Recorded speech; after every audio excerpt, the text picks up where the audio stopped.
शेगावात सामाजिक न्याय योजनांच्या मल्टीमीडिया छायाचित्र प्रदर्शनाला महिलांचा उत्स्फूर्त प्रतिसाद।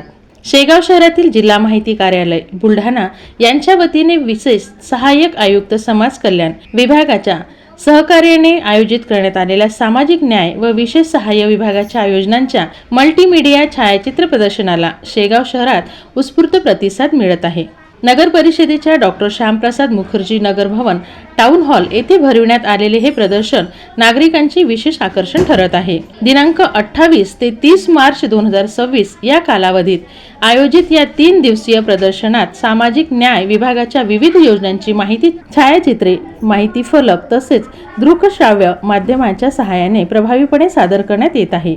विशेषतः अनुसूचित जातीसाठी राबविण्यात येणाऱ्या शिक्षण, स्वयंरोजगार, निवास व आर्थिक सहाय्य योजनांबाबत मार्गदर्शन येथे उपलब्ध करून देण्यात आले आहे। या प्रदर्शनाचे प्रमुख वैशिष्ट्य म्हणजे महिलांनी मोठ्या प्रमाणावर उपस्थिती होती। विविध वयोगटातील महिला भगिनी उत्साहाने प्रदर्शनाला भेट देत असून शासनाच्या योजनांची माहिती जाणून घेत आहेत।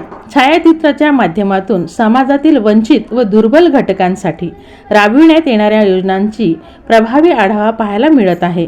प्रदर्शन पाहिल्यानंतर अनेक महिला आपल्या भावना नोंदवहीत नोंदवत असून योजनाबद्दल समाधान व जागरूकता व्यक्त करत आहेत। महिला सक्षमीकरण, शिक्षण, आरोग्य आणि आर्थिक उन्नती या विषयावरील माहितीपूर्ण सादरीकरणामुळे उपस्थित नागरिक प्रभावी होत आहेत।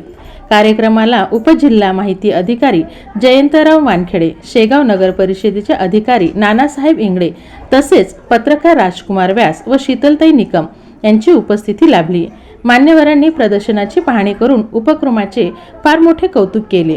सामाजिक न्याय योजनांची माहिती सर्वसामान्यांपर्यंत पोहोचून नागरिकांमध्ये जागरूकता निर्माण करण्याच्या उद्देशाने आयोजित करण्यात आलेल्या या प्रदर्शनाला सकाळी 10 ते सायंकाळी 5 या वेळेत नागरिक, विद्यार्थी व कर्मचारी यांनी भेट देण्याचे आवाहन जिल्हा समिती कार्यालयाने केले आहे। एकूणच या मल्टीमीडिया छायाचित्र प्रदर्शनाच्या माध्यमातून सामाजिक न्यायाचा संदेश प्रभावीपणे जनतेपर्यंत पोहोचत असून महिलांच्या सक्रिय सहभागामुळे उपक्रमाला विशेष यश लाभत आहे। युवा क्रांती न्यूज शेगाव।